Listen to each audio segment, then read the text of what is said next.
दिल्ली शराब घोटाला मामले में ईडी की जांच का दायरा लगातार बढ़ता जा रहा है। चाहे पूर्व शिक्षा मंत्री मनीष सिसोदिया हो या फिर सांसद संजय सिंह तो पहले ही आरोपों में सलाखों के पीछे हैं। अब आम आदमी पार्टी के संयोजक और मुख्यमंत्री अरविंद केजरीवाल तक भी जांच की आंच पहुंच चुकी है। ईडी के समन के मुताबिक सीएम केजरीवाल को आज मुख्यालय में पेश होना था। ईडी ने सवालों की सूची तैयार की हुई थी। पहलू दो थे, या तो पूछताछ के बाद आरोपों से केजरीवाल पाक साफ होंगे या ईडी की हिरासत में। लेकिन सीएम केजरीवाल ने जो किया उसके बारे में किसी ने सोचा भी नहीं होगा। सीएम केजरीवाल जांच एजेंसी के सामने पेश ही नहीं हुए। इसके बदले उन्होंने ईडी को एक लेटर भेजकर सवाल किया, आपने समन में मुझे ये नहीं बताया कि मैं संदिग्ध हूँ या फिर गवाह हूँ। 5 राज्यों में विधानसभा चुनाव है। पार्टी के राष्ट्रीय संयोजक और स्टार प्रचारक होने के नाते मुझे चुनाव प्रचार के लिए यात्रा करनी है। अब केजरीवाल के इस एक्शन पर सियासी पारा हाई हो गया। जहां बीजेपी ने उन्हें भ्रष्टाचार का सागर घोषित कर दिया, तो दिल्ली के पर्यावरण मंत्री गोपाल राय बचाव करते नजर आए। कंप्लीट हो, मगर क्या कारण है कि अरविंद केजरीवाल कोऑपरेट नहीं कर रहे हैं और क्या कारण है अरविंद केजरीवाल जी सुप्रीम कोर्ट के कहने के बावजूद ये केस जल्दी समाप्त हो उस पर ध्यान नहीं दे रहे? क्या मनीष सिसोदिया जी बेल में बाहर आए? क्या मनीष सिसोदिया जी अंदर ही रहे? क्या चाहते क्या है आखिर ये आम आदमी पार्टी के सुप्रीमो अरविंद केजरीवाल जी?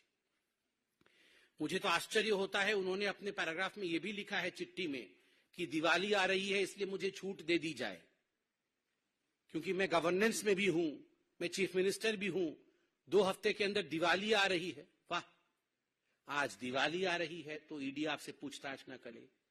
उसके बाद क्रिसमस होगी 25 तारीख को तो ईडी आपसे पूछताछ ना करे। फिर 31 तारीख को तो आपको न्यू ईयर मनाना ही होगा तो ईडी आपसे पूछताछ ना करे। फिर संक्रांति भी आ रही है 14 जनवरी को तो फिर ईडी आपसे पूछताछ ना करे। केवल इतना ही नहीं, आपने कहा मिजोरम में, मध्य प्रदेश में, तेलंगाना में, इन 5 राज्यों में चुनाव है इसलिए ईडी हमसे पूछताछ ना करे क्योंकि मैं रोड शो करूंगा। मतलब ये सारे त्योहार जब खत्म हो जाएंगे उसके बाद 24 का चुनाव भी आ जाएगा। मतलब ईडी अरविंद केजरीवाल से पूछताछ ही ना करे, क्योंकि कभी होली है कभी दिवाली है और इसके प्रिटेक्स्ट में अरविंद केजरीवाल जी ईडी से भाग रहे हैं। ये केवल एक्सेप्टेबिलिटी है कि हमने चोरी की है। ईडी की नोटिस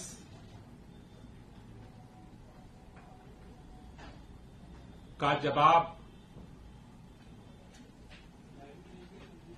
अरविंद केजरीवाल जी ने ईडी को भेजा और कई प्रश्न जो उस नोटिस में अनुत्तरित थे उनके बारे में पूछा और ये मांग की कि इस नोटिस को वापस लिया जाए।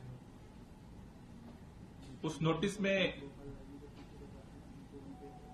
यह स्पष्ट नहीं था कि दिल्ली के मुख्यमंत्री अरविंद केजरीवाल जी को मुख्यमंत्री के रूप में ईडी बुलाना चाहती है, आम आदमी पार्टी के राष्ट्रीय संयोजक के रूप में बुलाना चाहती है